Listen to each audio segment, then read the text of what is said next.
But if we are talking in particular about the period until 2011, new gas contracts with Russia, very sharp increase in the price of gas going to Ukraine. Of course, we had seen increases already until in 2006. But if we talk about what I call the classic period of energy dependency, in particular the period I'm covering in this book, 1996, 2006, the Kuchma period, plus, minus. The key finding I made concerning that period is that most key players in Ukraine had absolutely no incentive to move away from energy dependency on Russia. Energy dependency on Russia was very profitable for a variety of key actors. It was very profitable for, if we take one very extreme situation, for those corrupt actors that were involved in energy trade with Russia. It was profitable for them because they were able to manipulate energy policy in such a way so that the benefits of certain ways of trading or importing energy from Russia would accrue to them, but the costs would accrue to the Ukrainian budget, and in particular to future Ukrainian generations. So it was very profitable for corrupt actors, but it was also very profitable for, and we're talking here again about the period until 2006, for the so-called red directors, for the directors of large companies, which did not really have to pay the real cost of energy. And in a certain sense, through the way this was managed, I would not say that it was profitable for regular users, but they did not feel the cost of energy dependency. So the way energy dependency was dealt with, again, I'm emphasizing here we are talking specifically about the period until 2006, and with some caveats, 2011, it was by socializing the cost of energy dependency, but not making it directly impacting any particular actor. So basically the cost of energy dependency was socialized into Ukrainian budget deficits, into the need for international loans, and basically it was put into the future as something to be paid by future generations. So the first finding I had is that most Ukrainian actors until 2006 had very little incentive to move away from energy dependency. And in fact, many key actors, and especially in the early independence, post-independence period, did not have a Ukraine-centered view of energy security. This changes, but if we are looking at the early 1990s, mid-1990s, there was very little in terms of a conceptualization of Ukraine's autonomous interest in energy independence, for example. This comes only later.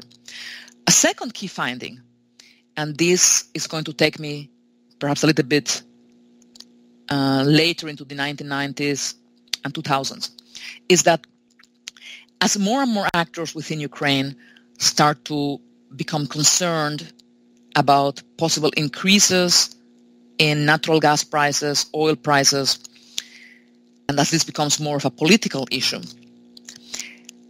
key political actors discover, I would say, the value of what I would call an artificial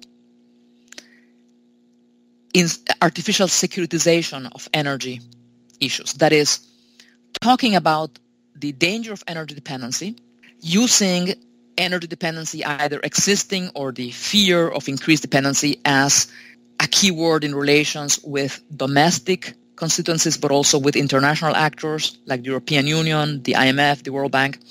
But at the same time, using this as a facade to continue engaging in energy policies which did not represent Ukraine's interests. That's perhaps my second key finding. A third key finding is that cheap energy is not always good. And here, let me go back to what I mentioned before about many Ukrainian actors not having a Ukraine-centered view of energy security until after 2006, perhaps.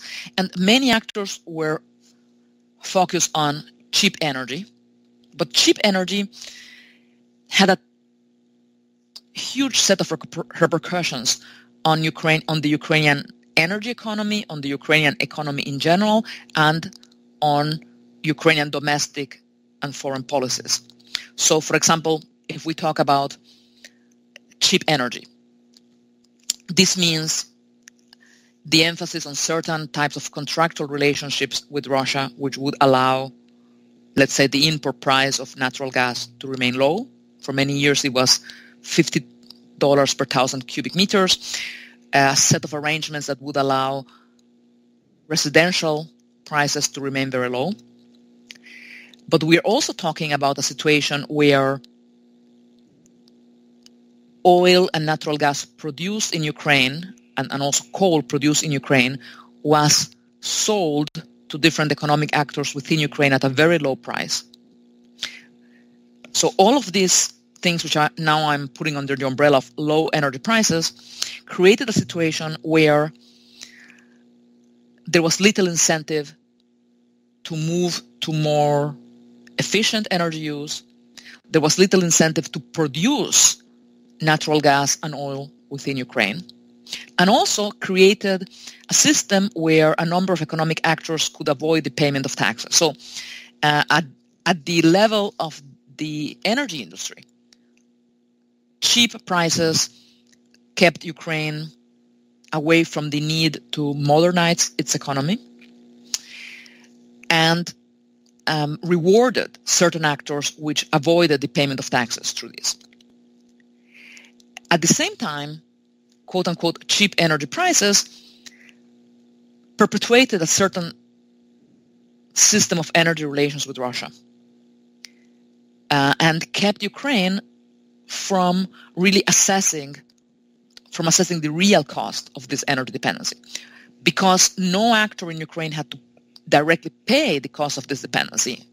Now, the cost of alternatives, such as building new pipelines, connecting to other pipelines to receive perhaps natural gas supplies from Norway.